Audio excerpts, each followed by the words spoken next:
Welcome to WeTV. Over here, real man over here, real man, real tight on everything, tight. Am I right or am I wrong? Now, the counter story means how difficult is it for one of you young men to break the cycle and say, oh man, hold on, you have to be talking to a young lady like that. Hold on. The solution lies within all of us, the things we can do every day that send the message that violence against women is unacceptable, and I hope we are up to the challenge. Thank you very much.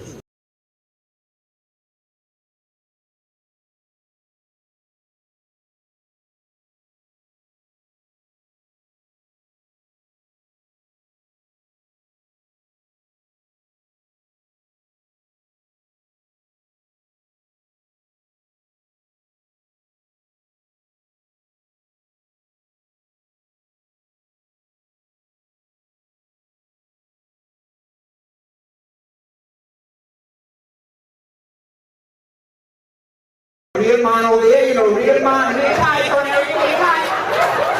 Am I right or am I wrong? Now, the counter story means how difficult is it for one of you young men to break the cycle and say, oh man, hold on, you have to be talking to a young lady like that. Hold on, you really believe that you could get into a relationship with a sensible young lady by calling her mom? Well, I'm uncomfortable with the mere fact that you are calling a young lady that you are interested in mom. What's wrong? So I say that, I know my time is, I say that to say that you must begin to think about the language that you use.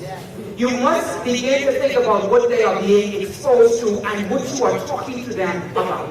You must begin to think about how you, as a parent, are dealing with whomever your partner is and showcasing that to young men.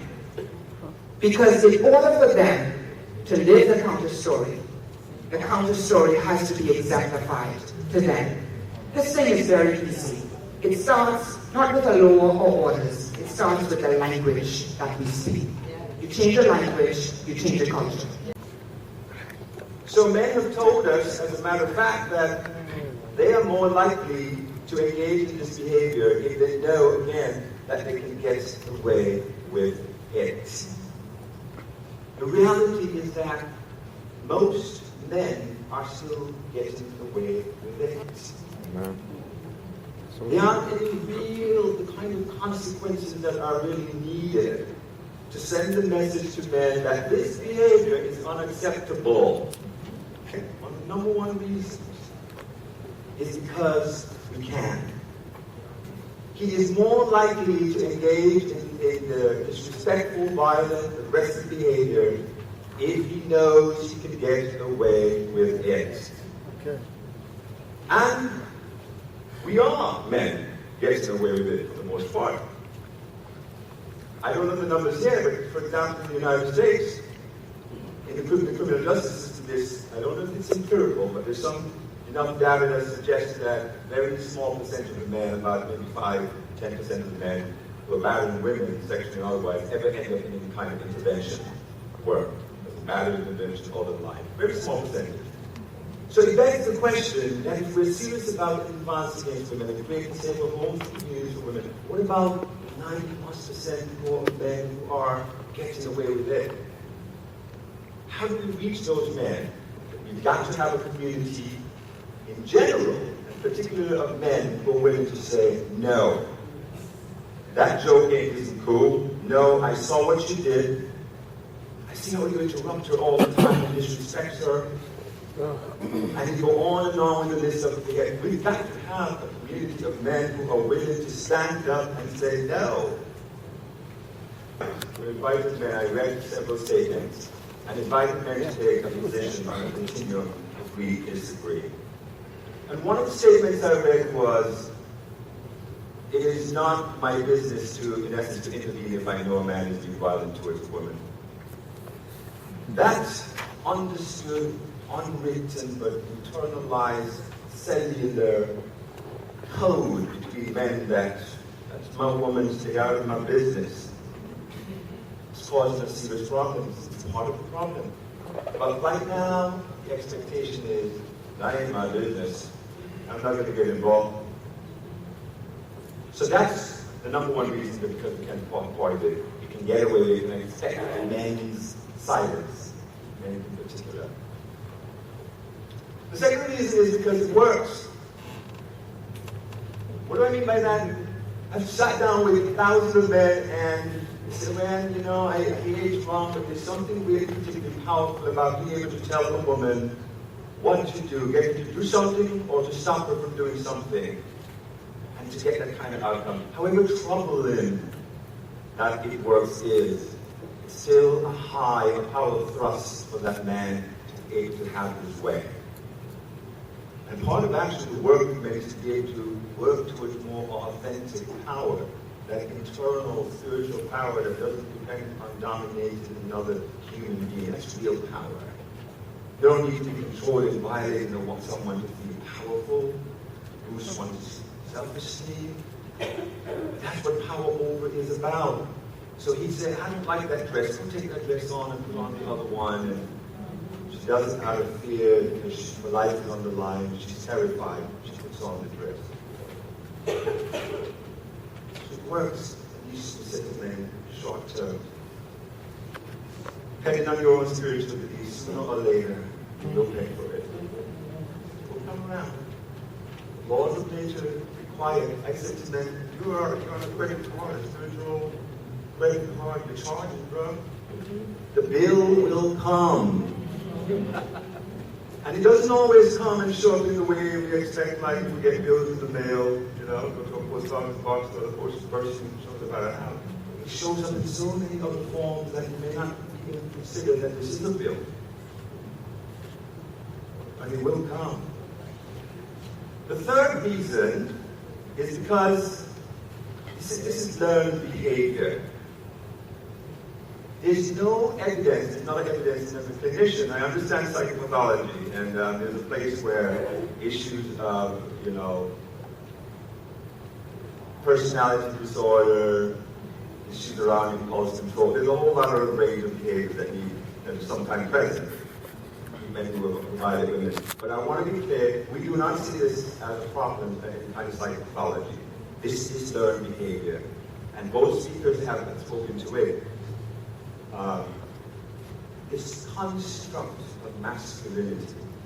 I appreciate Pastor Barrington Brennan's presentation around that. It's serious business. Men are going to their graves defending this destructive notion of masculinity.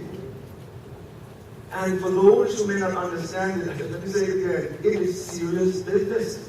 It is more important than just about anything else. And the problem that many men are not realizing is that it's not working for us. But even as we're destroying ourselves and our sisters and brothers in the process, we still keep going at it because patriarchy promises us a lot. It says if you stick with this destructive notion of masculinity, the need to be in charge, have control over others, oh, don't you ever cry, suck it up. Harden yourself. Don't express love in public with women. If you're soft, you might be violated. And the list goes on and on and on. The way in which men are hurt. We're hurt, didn't it? But patriarchy and sexism says there's no space for you to do your own healing. Where are men going to deal with this massive, oftentimes trauma that we're carrying around? You gave the stats around sexual violence, for example. I was at the Rotary yesterday, and a great question that came to the audience about male survivors of sexual abuse and whether or not it has implications for violence against women. It's a great question. And part of what I appreciate about the question is that I know the numbers are high. Incest is a major issue, certainly just across the globe, certainly in the farms, sexual abuse against girls and boys. But there's at least one of the training for boys from day one is you cannot ever be a victim. So when he's violated sexually, where does he go? To whom does he speak? The fear is if he comes forward, concern for the male survivor is, oh my God, it must have been gay. That's why he did it to me. No, seriously, no, there's some giggling here. But that is what is keeping a lot of boys, young boys in distress. It's serious business. Let me say to those boys maybe in the room, no, it has nothing to do with your sexual orientation. That was about the offender, him or her. That's right. It's not about you. But he thinks it's about him. And so the likelihood of him coming forward is very, very small. So he internalizes that, and oh, that the trauma is there, it's unhealed. And unlike girls, generally speaking, men tend to do what we call in psychology, identification with the aggressor. Now the way to ease some of the distress is to do what was done to him. So the folks who end up in the criminal justice system is usually influenced by class, it's usually men with less needs, economic needs, and usually men of color. I don't know what it is here, but I want to invite you to think about whoever ends up getting caught or end up in the criminal justice system. I wonder. It's derogatory music, but, you know, messages of violence against women, right? The temptation is to go off and say, oh, these guys, they're so awful at the messages, using women as objects, and the list goes on and on and on. How often do you hear an analysis that critiques the corporations that make possible that music? The corporations that are saying, this is the kind of music that people want. And in the rotations on the radio stations, it is corporations deciding what gets played and what doesn't get played. Right? And who are holding them accountable? No, we go off the Snoop or Drake or whomever, and we have an individual offender, and we forget the institution and the system that's making it possible. We've got to go